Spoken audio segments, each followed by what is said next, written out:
நன்றி சொல்லி விடைபெறுகிறேன். ஜெய் பீம், ஜெய் கட்சிராம், ஜெய் சமத்துவ தலைவர் அண்ணன் ஆம்ஸ்ட்ராங்குக்கு ஜெய் பீம். அடுத்தபடியாக நம்முடைய சமத்துவ தலைவருடைய பற்றாளர் அண்ணன் ஆரோன் அவர்களை கண்டன உரையாற்ற அழைக்கின்றேன்.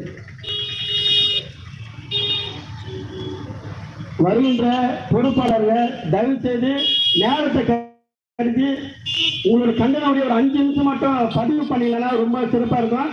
இருக்கின்ற மற்ற பொறுப்பாளர் அலுவலருமே பேசணும். தயவு அதே போல இங்க இருக்கின்ற இளைஞருங்க சேர்ல போய் உட்காருங்க. நம்ம தலைவர் நம்மளுக்கு ஒளிந்து தான் சொல்லி கொடுத்துருக்கிறாரு. தயவு செய்து சேர்ல போய் உட்காருங்க. சமத்துவ தலைவர், டைனமிக் லீடர், புரட்சி போராளி, பகுஜன் சமாஜ் கட்சியோட மாநில தலைவர் அண்ணன் ஆம்ஸ்ட்ராங்கோட படுகொலைக்கு இந்த கண்டன கூட்டத்தில் உரிமையோடு அனைத்து இந்திய அண்ணா திராவிட முன்னேற்ற கழக ஒரு நிர்வாகியாக இல்லாமல் நம்மில் ஒருவனாக, சமுதாயத்தில் ஒருவனாக, சமுதாய பற்றாளர் அண்ணன் ஆம்ஸ்ட்ராங் அவர்களின் படுகொலையை வன்மையாக கண்டிக்கின்றேன். முதலாவது, போலீஸ் மெத்தனமாக இருந்தது என்று சொல்வதில் அதைவிட போலீஸே இதை செய்துள்ளது என்றுதான் நான் குற்றம் சாட்டுகின்றேன்.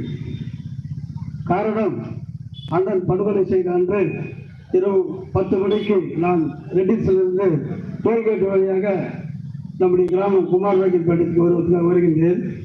ஒரு சின்ன அசம்பாவிதம் நடந்தால் கூட போலீஸ் டைட் இருக்கும், எல்லா செக்யூரிட்டியும் போட்டு செக் பண்ணுவாங்க.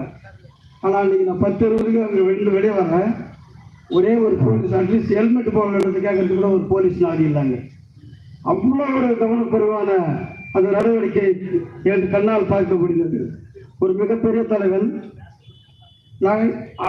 அனைத்து இந்திய அண்ணா திராவிட முன்னேற்ற கழகம் ஆளுங்கட்சியில் இருக்கிறது, எங்களுக்கு வன்கொடுமை நடக்கிறது. நாங்கள் எங்களுடைய தலைவரிடம் செல்லவில்லை, திராவிட முன்னேற்ற கழக தலைவரிடம் செல்லவில்லை. எங்கள் பிரச்சனையை தீர்க்க ஒரே பொருளிடம் அண்ணன் ஆம்ஸ்ட்ராங் அவரிடம் தான் சென்றிருந்தாங்க. அவர் எங்கள் அண்ணா திமுக என்று பார்க்கவில்லை, தம்பி வாங்க உள்ள வாங்கினார். அவர் அந்த தாக்கப்பட்ட மற்றும் பழங்குடியினர் வன்கொடுமை தடுப்பு சட்டத்தை எப்படி கையாள வேண்டும் என்பதை சுமார் 3.5 மணி நேரம் எங்களுக்கு போதித்து, வன்முறை பாதை நமக்கு வேண்டாம், சட்டப்பாதையை செல்லுங்கள், சிறப்பான தீர்வு கிடைக்கும் என்று அவர் குறிப்பிட்டதன் அடிப்படையில் புகார் கொடுத்தோம், எஃப்ஐஆர் பதிவு செய்தோம், சார்ஜ் ஷீட் போட்டு இன்னைக்கு ஜெயிலுக்கு போற கண்டிஷன் கொண்டாடுற காரணம் நான் ஆம்ஸ்ட்ராங் தான், வேற ஆள் கிடையாது. நமக்கு நாதி இல்லை, திமுகவில் இல்லை, அதிமுகவில் இல்லை, மற்ற கட்சியில் இல்லை. நமக்கு நாமே ஒன்று சேரலன்னா பிரயோஜனம் இல்லை. தன்மான தலைவன், அவ்வளோ பெரிய ஒரு உடல் வலிமை மிக்கவர், அறிவு வலிமை மிக்கவர், விழிப்புணர்வு உயர்த்தக்கூடியவர், பல திறமைகளை தகர்த்தை கொண்ட ஒரு அன்பான தலைவன், அருமையான தலைவன், சமாதான தலைவன். அதற்கு உதாரணம், நாங்கள் 21 கிலோமீட்டர் நடந்து வந்த ஒன்றே சாட்சி. அவர் எப்படி ரவுடி ஆவாரு? அவர் எப்படி ரவுடி கூட்டமா கட்டிச்சுன்னு சொல்லுவீங்க?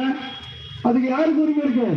ஒரு காவல்துறை அதிகாரி சொல்றாரு இது அரசியல் படுகொலை எல்லாம். உனக்கு என்னதான் தெரியும் அரசியல் படுகொலைன்றது? இது என்ன படுகொலை உனக்கு எப்படி தெரியும்? நீதிமன்றம் சொல்லட்டும், உனக்கு ஏன் அவ்வளவு அவசரம்? ஆக இது திட்டமிட்டு அண்ணனை அவர்களை கொலை செய்வது மட்டுமல்ல, நம்முடைய உரிமையை கொலை செய்திருக்கிறார்கள். இந்த உரிமைக்கான இளைஞர்களாக நீங்கள் போராட யார் போராடாது? இதோட இந்த கூட்டத்துக்கு கூட மக்களுக்கு நிறைய பேர் தெரியாது. அப்படி இருந்தும் படித்தவர்களும் வழக்கறிஞர்களும் இங்கே பலவரையாக கூடி இப்போது கூட பொதுமக்களுக்கு இடையூறு இல்லாமல் நாங்கள் நினைத்த ஒரே நிமிஷம் அப்படியே இப்படி உட்கார்ந்து மறியல் பண்ணி தம்பிக்க வச்சு எல்லா மீடியாவையும் வர வைக்க முடியும். ஆனால் அண்ணன் அவருடைய போதனை, அவருடைய நெறிமுறை, அவருடைய வாழ்க்கை முறை நாமும் கடைபிடிப்போம்.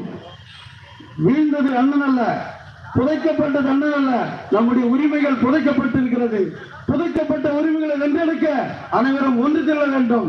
எந்த கட்சியான இரு, எந்த சமுதாயமான இரு, எந்த பாதையான இரு, ஆனால் சமுதாயம் என்கின்ற ஒரே பார்வையில் ஒன்றிணைய விட்டால் அண்ணன் ஆம்ஸ்ட்ராங் கொலை நமக்கு வழிகாட்டி இருக்கிறது.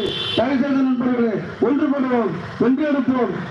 20ஆம் தேதி அன்று நீலம் ஒருங்கிணைப்பாளர் மையத்தினுடைய ஒருங்கிணைப்பாளர் இயக்குநர் ரஞ்சித் அவர்கள் எக்மோரிலே ஒரு பேரணியை அங்கே அறிவித்திருக்கின்றார். அங்கே நாம் அனைவரும் குடும்பமாக சென்று கலந்து நம்முடைய எதிர்ப்பு